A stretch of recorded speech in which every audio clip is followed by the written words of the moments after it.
Hello everyone. तो कैसे हैं आप लोग? आई होप आप सभी लोग बहुत बढ़िया होंगे। तो आज की इस वीडियो में हम जानने वाले हैं हिंदी व्याकरण का एक नया सा चैप्टर जिसका नाम है संधि।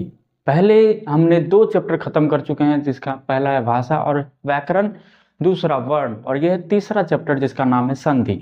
तो आइए हम जानते हैं संधि के बारे में। संधि मतलब किसे कहते हैं, ठीक है। संधि के कितने प्रकार होते हैं, कौन कौन से होते हैं, और उसके बारे में और भी बहुत कुछ। उससे पहले एक बात जान लीजिए कि संधि में जो है तो बहुत इजी, लेकिन इसे बनाने के लिए बहुत सारे नियम हैं जिसे आपको ध्यान रखना होगा। अगर आप लोगों ने इस नियम को ध्यान रख लिया, ये नियम आप जैसे जैसे इसके क्वेश्चन को, सवालों को जो प्रैक्टिस कीजिएगा ना, तो अपने आप ऑटोमेटिक आपके दिमाग में आ जाएगा, जैसे पहले से आपके साथ होता आ रहा है वैसे ही।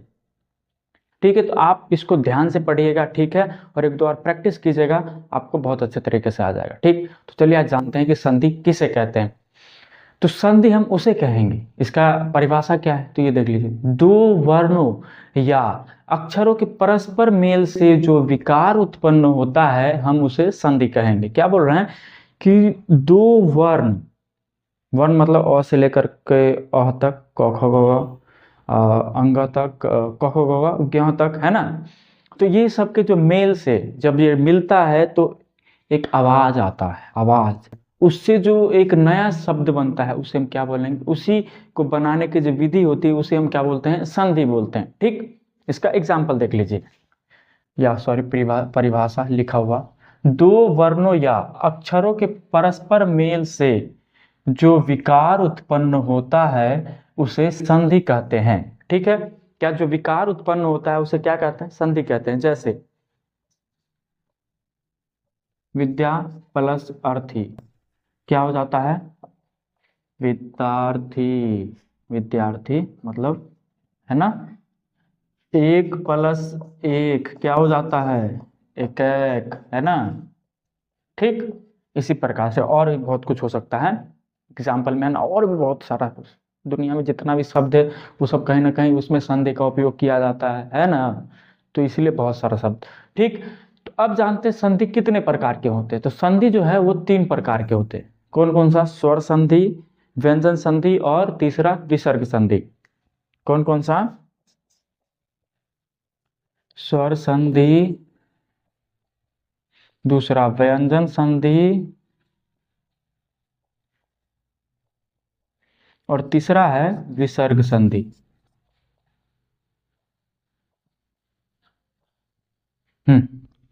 आई होप आप लोग इतना समझ चुके होंगे, तो फटाफट इसका स्क्रीनशॉट ले लीजिए। ठीक, मिटा दे इसको। चलिए ठीक है,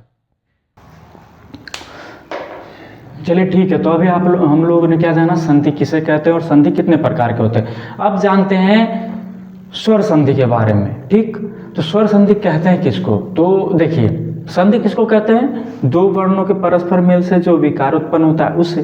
तो स्वर संधि किसे कहेंगे, जिसमें क्या होता होगा, दो स्वरों के परस्पर मेल से जो विकार, आवाज उत्पन्न होता है हम उसे स्वर संधि कहेंगे। आया समझ में? तो इसका डेफिनेशन देख लेते हैं। दो स्वरों के परस्पर मेल से जो विकार उत्पन्न होता है उसे स्वर संधि कहते हैं। ठीक, जो विकार उत्पन्न होता है उसे स्वर संधि कहते हैं। जैसे रवि प्लस इंद्र, अगर हम इसे एक साथ बोलेंगे तो रविंद्र। ओहो, ये दोनों को मिलने से हमको लग रहा है विंद्र, ये दोनों क्या हो गया, मर्ज हो गया। नहीं, तो इससे क्या बना, रविंद्र। जैसे कि नदी प्लस ईस, अगर इस दोनों को जोड़ दीजिएगा तो क्या होगा, नदी प्लस ईस, तो जोड़ेंगे तो क्या हो जाएगा, नदीस, यानी कि नदीस हो गया। नहीं, चलिए ठीक है। अब जानते हैं स्वर संधि कितने प्रकार के होते हैं। जिस प्रकार से हमने संधि पढ़ा, संधि तीन प्रकार के होते हैं, उसी प्रकार से स्वर संधि में भी कुछ प्रकार हैं।